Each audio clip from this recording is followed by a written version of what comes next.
I know you've described George Smiley as this quintessential Englishman, a disenchanted romantic. You said he's socially awkward, unhappy in love, and he carries that melancholy and sadness with him. And I don't know whether that was actually a joy to play, because, you know, it sounds on description as a man who's hidden away from life. But I would imagine a joy to play, though. Oh yeah, because you have all that.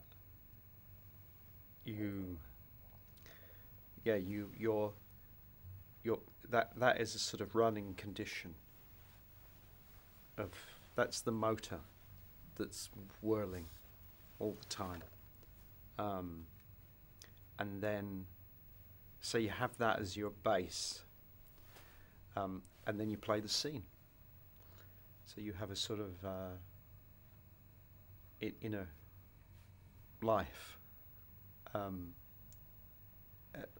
bit like doing that, you know. It's and it's all in the book. I think it's all. I didn't make too much of it up. It's that old Stella Adler thing. You read out rather than read in.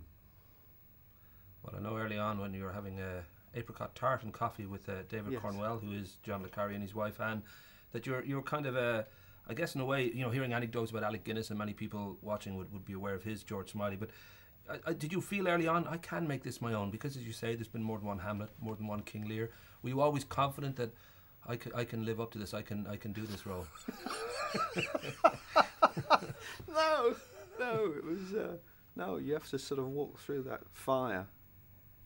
I was very conscious of you know, I didn't say yes immediately.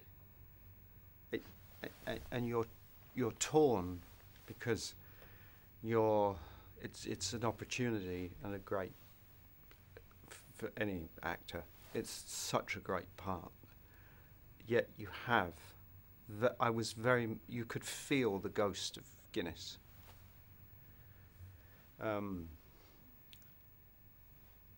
It's such. He sort of stamped it. It was branded in your memory, and much beloved. And a bit of me thought, who the hell do you think you are, kind of thing. You know what I mean? And I was a fan of Guinness as well. So that it wasn't an easy yes. I wavered about it, you know, but I couldn't let it go to someone else in the end. You see, the actor kicked in, darling. I thought, no one else is going to do it. It is a beautifully slow burning thriller. It's almost if Beckett did Bond, it might be like this, or the Michael Bay, where most action films today are strobe lights. This is like a lava lamp. It just has that beautiful, slow sense about it. What a wonderful way of putting it. I think I'll use that again. I think you should. Yeah. But that feeling already is there that this is an Oscar film. There's a sense that they love their prodigal sons, and although you've never quite gone off the rails, there was a lovely sense of you slipped away to bring up your 3 sons, and you had a quiet life, having had quite a bit of craziness in the mid-90s. Yeah. And do you feel that already? I don't know if you're already thinking I should sort of maybe think about speeches that I might need these in January and February and March and beyond. Well, I had not really thought about it. I mean, it's not something that you think about. I mean, you go in and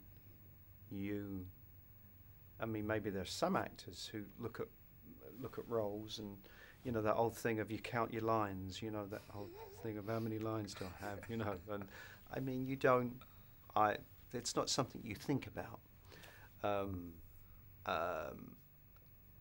You just think, oh, George Smiley, great part. You know, you don't go, George Smiley, that's my Oscar. But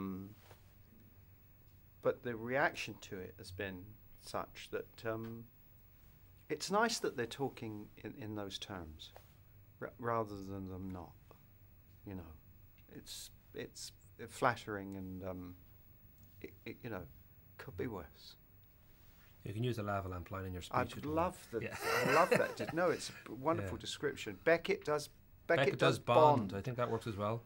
Or Pinter does Ocean's 11. There's all these different ways. Pinter does Ocean's 11.